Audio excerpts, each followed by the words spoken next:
1.1 मध्ये जे एक्झाम्पल आहेत ते एक्झाम्पल सोडवण्यासाठी आपल्याला जे बेसिक माहितीची गरज आहे ती माहिती आपण अगोदर घेऊया. आपण 8वीमध्ये शिकलेलो आहोत की एखाद्या ट्रायंगलमध्ये बेस आणि हाईट याविषयी आपल्याला थोडी माहिती असणं गरजेचं आहे. तर ट्रायंगल ABC मध्ये बेस आणि हाईट यामध्ये आपण थोडी माहिती घेऊया.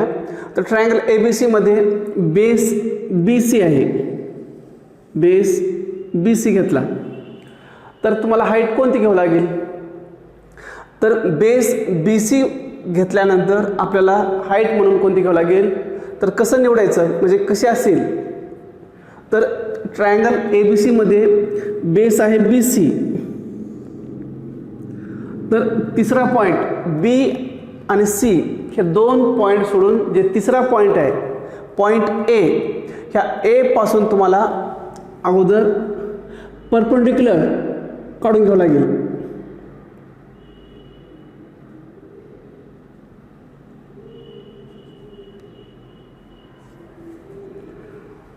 म्हणजे हे झाली हाईट AD. म्हणजेच ADचा इंटरसेक्ट पॉईंट D आहे. तर D या ठिकाणी तुम्हाला अँगल जी झालेला आहे तो अँगल आहे 90 डिग्रीज. या दोन्ही साईडला अँगल जी होतो तो 90 डिग्रीजचा असतो. म्हणून आपल्याला म्हणता येते की हाईट AD. किंवा दुसरा ट्रायंगल काढूया आपण. ट्रायंगल PQR काढूया.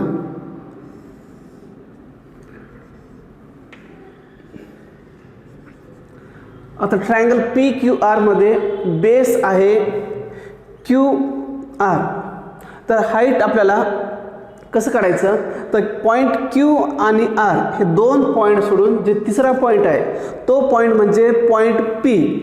तर ह्या P पासून तुम्हाला परपेंडिक्युलर काढावं लागेल. आणि कशावर ऑन द बेस म्हणजेच QR. हे पुढे वाढूया आपण.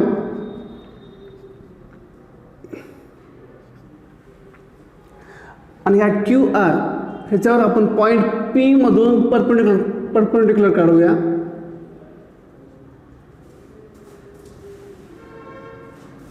आणि ह्या ठिकाणी जे अँगल असेल तो 90 डिग्रीजचा असेल. इथं यस नाव देऊया.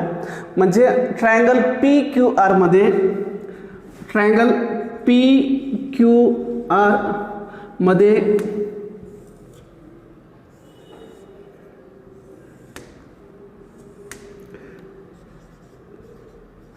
बेस हाईट आणि ट्रायंगल ABC मध्ये बेस आणि हाईट याविषयी माहिती लिहूया आपण. ट्रायंगल ABC मध्ये बेस कोणता होईल. तर साइड BC हा बेस होईल. आणि हाईट कोणती होईल. तर पॉईंट A पासून काढलेला परपेंडिक्युलर AD हे होईल हाईट AD. त्याचप्रमाणे दुसरा ट्रायंगल PQR. या ट्रायंगलमध्ये बेस कोणता असेल तर QR. तर हाईट कोणती होईल. तर तिसरा पॉईंट बघायचा आपण. Q आणि R हे दोन पॉईंट सोडून द्यायचे आपण बेसचे Q आणि R. आणि जे तिसरा पॉईंट आहे ट्रायंगल PQR मध्ये तो म्हणजे पॉईंट P. आणि या P पासून आपण जे परपेंडिक्युलर काढलेलं आहे PS, ह्या PS लाच म्हणतो आपण हाईट. PS. नंतर आपण पुढचा ट्रायंगल काढूया आपण.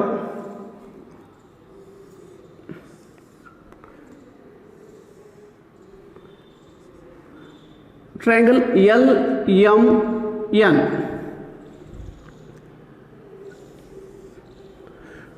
ट्रायंगल LMN मध्ये बेस कोणता होईल. तर बेस होईल MN.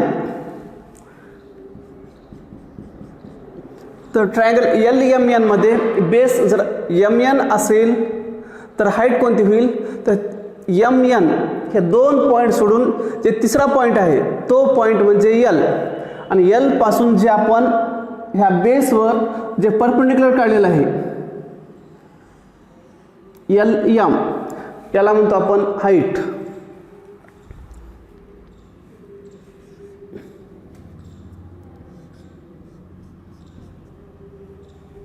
हे झाली हाईट. ह्या 3 एक्झाम्पलवरून आपल्याला सांगता येईल की जर हाईट सांगायचं झालं असेल, एक्झाम्पलमध्ये आपण थोडे दुसरे एक्झाम्पल घेऊ. एक्झाम्पलमध्ये हे पेन किंवा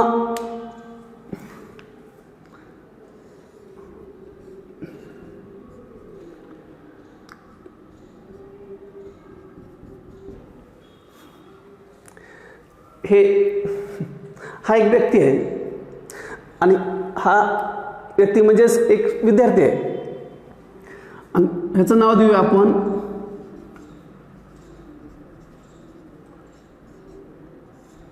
प्रशांत. आता प्रशांतची हाईट आपल्याला मोजायची, आणि जो कोणी या विद्यार्थ्याची हाईट करेक्ट सांगेल त्याला आपण जर म्हणलं 1,00,000 रुपयाचं बक्षीस दिलं जाईल. तर विद्यार्थी खूप प्रयत्न करतील आपापल्या परीने. समजा एक विद्यार्थी आला, समजा आपण टेप पाहिलेला असेल, टेप जे मोजमाप करतो आपण तो टेप, आणि तो टेपच्या सहाय्याने तो समजा एक विद्यार्थी आला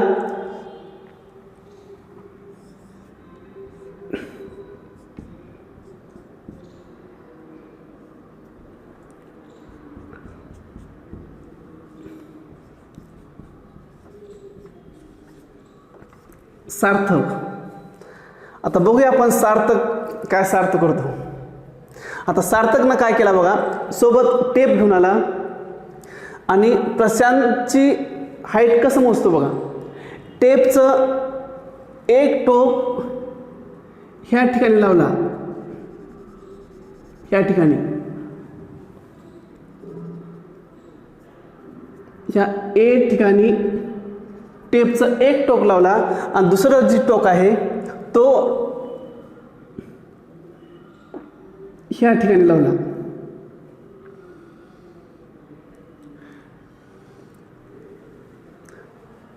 हे हाईट निघाली 6 सेंटीमीटर. ही हाईट निघाली 6 सेंटीमीटर. हे हाईट होईल का ते नंतर तुम्हाला सांगायचं आहे. हाईट कोणती आहे.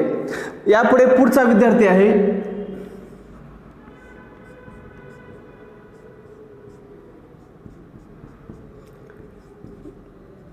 ललित. तर ललित काय करतो बघा, त्याने पण सोबत एक टेप आणलेला आहे, आणि टेपचं एक टोक ए ठिकाणी लावलेलं आहे, आणि दुसरं टोक जे आहे तो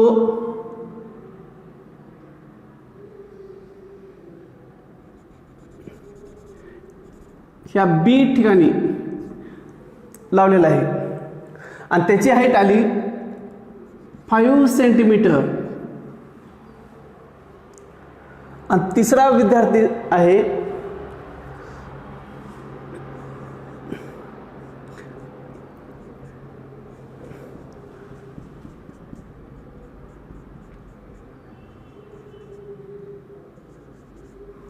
समजा हे मुलगी आहे. आता ही मुलगी काय करते बघा, हे मुलगी खूप हुशार आहे.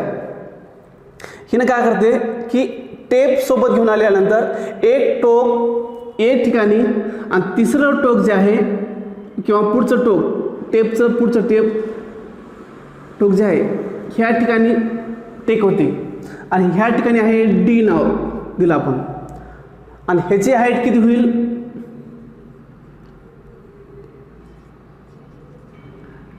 10 सेंटीमीटर. आता त्या 3 एक्झाम्पलवरून आपल्याला सांगता येईल किंवा तुम्हाला सांगता येईल का बघ पहा, ह्या तिघामध्ये कुणाचे हाईट मोजण्याचं जे करेक्ट आन्सर आहे हे कुणाचं येईल किंवा 1,00,000 रुपयाचं बक्षीस ह्या तिघामध्ये कुणाला भेटेल हे तुम्हाला सांगायचं आहे. पण माझा अंदाज असा आहे की ह्या तिघामध्ये जे आन्सर ललितनं सांगितलेलं आहे, जे की AB 5 सेंटीमीटर हाईट आहे, हे आन्सर करेक्ट असेल. जर आपण हे हाईट म्हणलं असेल किंवा हे बेस आहे,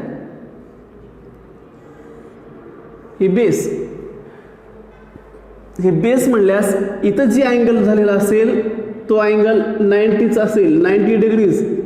पण ह्या ठिकाणी जे अँगल होतात ते 90ची होत नाहीत. त्याच्यामुळं आपल्याला AC किंवा AD याला हाईट म्हणता येणार नाही. तर लक्षात ठेवा की हाईट होण्यासाठी जे बेस असतो, ह्या बेसच्या ठिकाणी जी हाईट आहे याचा इंटरसेक्ट पॉईंट ह्या ठिकाणी ह्या दोन्ही साईडला 90 डिग्रीजचा अँगल होणं गरजेचं आहे. हे लक्षात येईल तुमच्या.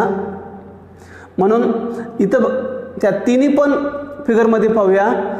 हाईट बघा, या ट्रायंगलची हाईट आहे LM. बघा ह्या ठिकाणी 90चा अँगल झालेला आहे. ट्रायंगल ABC मध्ये D ठिकाणी 90चा अँगल काढलेला आहे आपण, हे झाले हाईट. आणि ट्रायंगल PQR मध्ये S ठिकाणी जे अँगल झालेला आहे तो 90 डिग्रीजचा आहे, म्हणजेच हे परपेंडिक्युलर, म्हणजेच PS हे झाले हाईट. म्हणजेच ह्या तिन्ही ट्रायंगलमध्ये जे हाईट आहे हे तुम्हाला LM AD PS अशा प्रकारे तुम्हाला सांगता येईल. समजा जर आपण एखाद्या ट्रायंगलमध्ये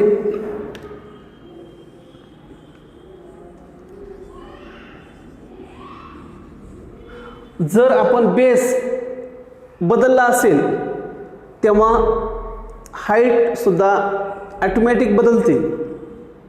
हाईट पहिलीची राहू शकत नाही. आता ट्रायंगल PQR काढला आपण.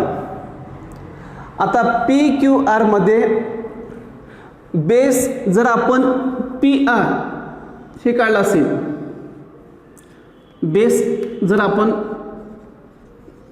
PR काढल्यास हाईट कोणती घेता येईल? तर तुम्हाला हे हाईट होऊ शकत नाही किंवा QR हे सुद्धा हाईट होऊ शकत नाही. तर तुम्हाला कसं सांगता येईल की जर बेस PR बेस असेल तर हाईट तुम्हाला PR हे 2 पॉईंट सोडून जे तिसरा पॉईंट आहे तो म्हणजे पॉईंट Q, आणि ह्या Q पासून आपण ह्या PR ह्याच्यावर तुम्हाला परपेंडिक्युलर काढावं लागेल.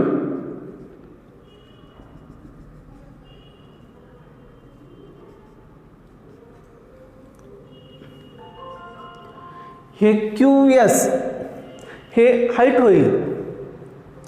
जर बेस PR घेतला तर हाईट कोणती होईल? तर QS. जर आपण बेस QR हा जर बेस घेतला असेल तर तुम्हाला हाईट कसं काढावं लागेल? तर तिसरा पॉईंट QR हे 2 पॉईंट सोडून जे तिसरा पॉईंट आहे P, ह्या P पासून तुम्हाला परपेंडिक्युलर काढावं लागेल बेसवर. हे PE हे बेस होईल. जर बेस QR घेतला असेल तर हाईट PE होते, आणि जर बेस आपण PR घेतला असेल तर हाईट QS, आणि जर आपण बेस PQ घेतला असेल तर PQ जर बेस घेतला असेल तर हाईट कोणती होईल? तर तिसरा पॉईंट बघायचा PQ हे 2 पॉईंट सोडून जे तिसरा पॉईंट आहे पॉईंट R, ह्या R पासून तुम्हाला परपेंडिक्युलर काढावं लागेल.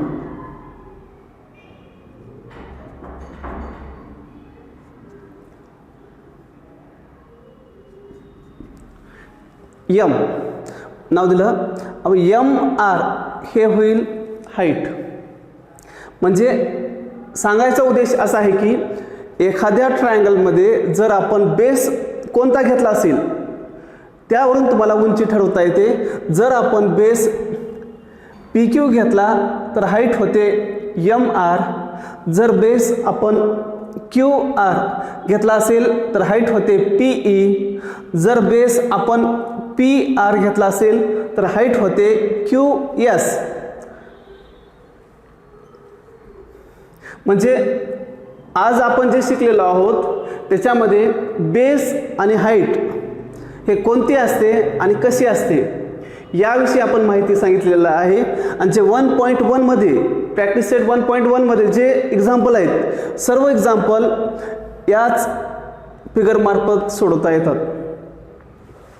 आणि त्याचे 3 गुणधर्म आहेत, प्रॉपर्टी 3 आहेत. त्याविषयी माहिती आपण पुढील तासामध्ये घेऊया.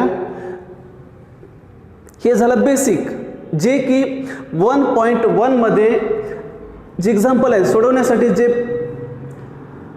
प्रॉपर्टी आहेत ते सॉल्व्ह होण्यासाठी तुम्हाला या एक्झाम्पलची अत्यंत आवश्यक गरज आहे. हे आपण शिकून घेतलेलं आहे. बाकीचं आपण पुढील तासामध्ये पाहूया.